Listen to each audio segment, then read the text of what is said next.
Yes? I have two mics on. Right. Okay, 1, 2, 3. All right. All right, guys.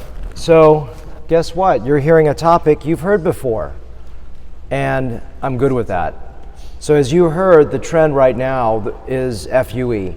Most of you are here to learn FUE, and you feel that, hey, you know what, if I got a couple more minutes, I'm gonna learn how to do a strip. And that's fine. We all can make choices. My goal is to give you a broader education and knowledge so that you can see how I see it today and what I still do in my practice. So unfortunately, I believe FUE has become the dominant method where that's the only way people are doing things. What the FUE surgeons want you to know, and these are the people that are, to me, unethical, not the ones that you're seeing, the faculty, is that strip scars are always horrible. Vance is going to show you his this afternoon, and it's an average scar after 4, and you're going to see it's going to be very hard to detect. This is a scar of mine. I oftentimes have a very hard time even finding my scars. But you can also, FUE is not scarless. This is the other lie that's on the internet. And patients come to me surprised that I'm not telling them not to do a surgery at all because nothing is scarless. And they're like, what? They're shocked because of the internet. And this is the ultimate disaster that walked through my door, which is multiple strip scars revealed by an over-harvested FUE. Pretty hard to fix that with DUPA, diffuse unpatterned loss. Some of it's over-harvesting, some of it's miniaturization.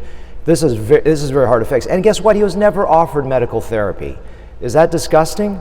I'm hoping you guys are better educated, and part of the education is to be be more ethical. A lot of times you don't know what ethical is until you've understood it. What do the strip surgeons want you to believe? That FUE grafts don't survive, that they're old and they're fragile and they don't, and that's true long time ago. But the grafts today are very healthy and the survival is amazing. A huge revolution that made me go from, I literally released my first FUE book in 2016. It was promptly outdated in 1 year because of this revolution that occurred in 2017-18.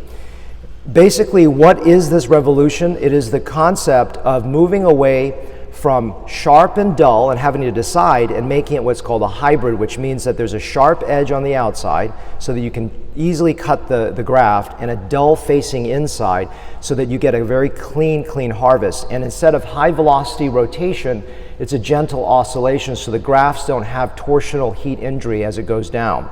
If that's not clear, that's a fundamental understanding of why FUE today is so much better than it was 10 years ago or even 7 years ago. So the graft survival is incredibly comparable between these two. In fact, I would say they're on parity in skilled hands. But there's a concept that you've heard already from Marie yesterday that I want to drive home to you, is to understand SDA, or safe donor area, because the question is naturally is with FUE, are we harvesting beyond what is safe? For you guys, you're still learning what's safe, and FUE can be very dangerous in your hands because you don't know where the SDA is. And here's the thing that you heard from Steve is we don't know where the SDA is. Look at this example, is what if he had an FUE in his 30s, that's the image on the left, and now he's in I think 60s or 70s or 60s. You look at that, this is a Norwood 7 with thinning all the way on the back side. Would he have even done well with a strip? Probably not. And this is the problem with our predictive capacity for both SDA as well as just future hair loss. So we also have to look at another concept. So the things I want you to drive home is SDA and total donor capacity. So you've heard these insanely awesome numbers from Maria this morning in the Skype lecture, but I believe I'm going to give you some more conservative numbers. These numbers are actually in the middle. I oftentimes see numbers lower than this for both FUE and strip. So if you do look at LSC procedures, that's really what you probably can get. With FUE, realistically, I think that's what you're going to get. You're going to say, well, wait a second. I heard these graft quotes of 5,500, and the guy went back and got 3,000. Oftentimes, that's an over-harvested result. Or, unfortunately, what I've heard from some of my staff who used to work at big chains, they split those grafts into 1 hairs. Are you kidding me? The survival stinks. The density is terrible. So you got your graft numbers. I don't charge per graft. I need you to get out of your head huge graft numbers, okay? That's what's sexy, that's what sells on the internet. I want you to forget Instagram for a moment, okay? Don't, 3,500 grafts, 4,500 grafts, 5,500 grafts. It's not the size of the grafts, it's what is your result, all right? And how are you protecting the donor? This entire morning is about donor management, donor preservation. It is more important that you learn donor management than you learn big numbers, okay? You need to know how to save that backside.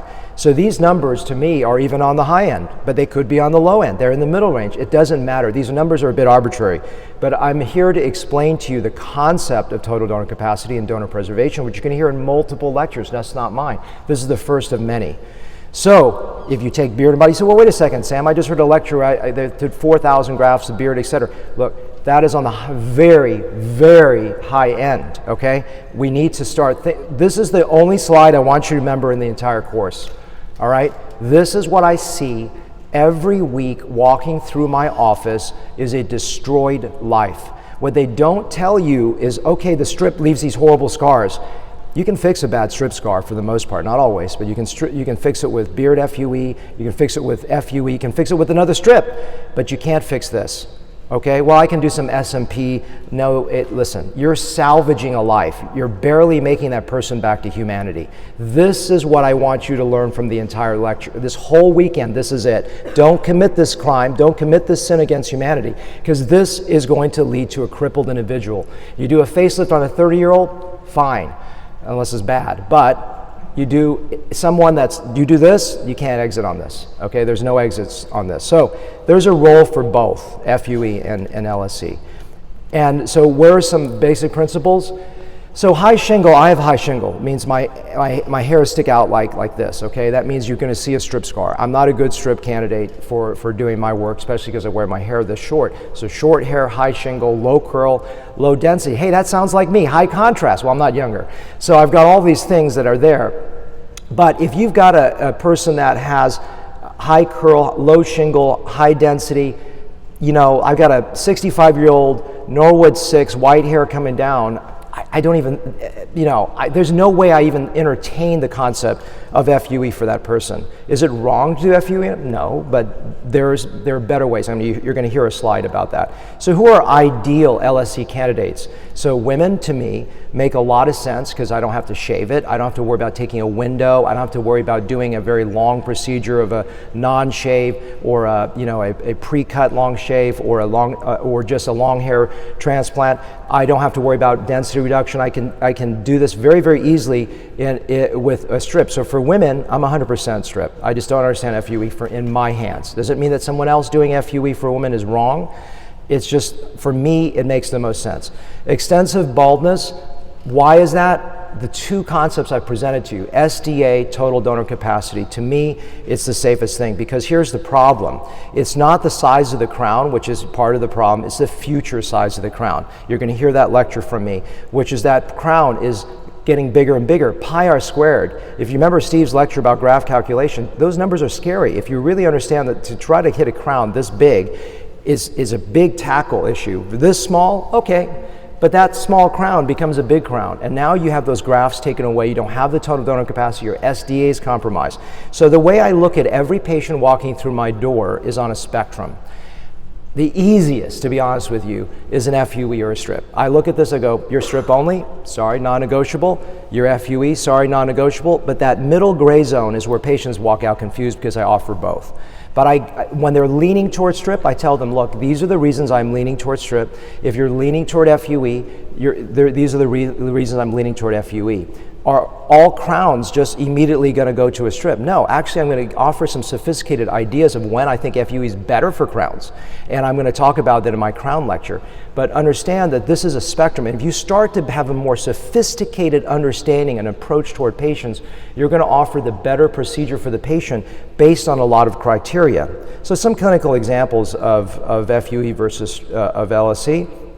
So this is a gentleman with a bad strip scar that I fixed with FUE. This is a great example. Short hair, wears his hair short, low density, bad shingle, high contrast, traumatic scar. FUE is the only logical answer for him in terms of this treatment. This is an FUE. African American men, my go-to is FUE. African American women, my go-to is strip. And so this is the powerful thing with it. I had a African American female that has a history of keloids. You know what I did for her? Strip. but I did it in a way that I treated it. Now, that's a very complicated discussion. I'm very selective in how I do it and how I manage afterwards. She has a near invisible scar. And I shouldn't say invisible because that sounds like marketing, but a very good scar. But don't just hear that and go, oh, Sam just told me about keloids, I'm gonna go and do a strip. No, that's very high risk. So these are things that are the sophisticated. I wanna give you context to my comments. This is an FUE eyebrow and beard transplant using scalp to the eyebrows and beard to beard. This is a mega session, I call it, where I think for me, total donor capacity, I can get more grafts moved and preserve that total donor capacity with the strip. This is an FUE correction of a bad FUE. This is an FUE correction of two bad strips that are done performed elsewhere. This is a strip correction of a bad FUE. This is a bitemporal strip with beard because it's a salvage operation and a bad surgery to correct that. This is a bitemporal strip with beard to correct a slot deformity, which is from a scalp reduction, and plugs in the front. You see the complexity? This is when you have more tools in your belt, you can do more things. This is a lady that, for me, is a no-brainer to do a strip procedure to lower a hairline. This is a strip procedure to take care of a grade 3 Ludwig. We're using a strip procedure. So when all you have is a hammer, the world looks like a nail. If all you've got is one tool set, your financial incentive is to sell FUE because it's all you do. It's all you're going to offer them. If all you do is strip, all you're going to do is offer that. But we need to really understand the pros and cons. And the thing I encourage you is if you look at someone look, I'm only doing FUE, send it to someone that does strip then. Okay, if you're only doing strip, send it to someone with FUE if you think you're going to leave a bad scar behind that's exposed. Do the right thing. I take a day, I turn away 9 patients in consultation. It is not a joke, okay? I'm not booked out 2 years where you think, well, Dr. Lamb's so busy, he can just go and, no, you have to do the right thing with a patient, okay? This is not just something I'm saying on podium, it's something every day, my staff knows it. I'll turn patients away all day long if it's the right thing. That's what I want you guys to hear. Advantages of FUE. The scarring is less noticeable with short hair. When we're talking about 1 centimeter or so, if the shingle is poor, it's going to be longer than 1 centimeter. Psychological, people love it. No linear incision, right? Of course there's an incision, but there's no linear incision. Faster recovery for athletes. I don't worry as much if they have a traumatic hit to their scalp in a month. Additional donor areas. There are beard and body areas that you can't take. I don't really do body. I don't think body is that great. I love beard. I use beard all the time. Complements strip, over tense, depleted donor, we've heard that. You can cherry pick great grafts. That's a great and a bad thing. It's going to dovetail into Paul's lecture coming up about donor math. But yeah, we as FUE surgeons have an inherent biopsy toward better grafts. That depletes the donor faster than you're going to normally see, because it's not just necessarily, hey, I can do 50%. No, you cannot by a large stretch. You're going to hear that more why in the next lecture. And there can be less pain. The reason I put it in quotes is I invented a technique using Botox to basically wipe out pain post-operatively with a strip. I can get them down to 0 to 1 very easily. They should have almost nothing on terms of discomfort. If that is not clear to you, it's in the book. Advantages of strip: no shave needed, better preservation of thickness of donor, easier social recovery because there's nothing shaved. But to be honest with you, if you wear your hair short, within 1 week those scabs are gone. You look pretty good with FUE. It's not too much of it. If you have long hair, that can be difficult if you're doing a shave. Increased total donor capacity, in my opinion, it can be combined with FUE, but remains better within the traditional Unger concept of SDA. So when you look at a sea of people out there, I believe that if you only do FUE, you're limiting your potentials.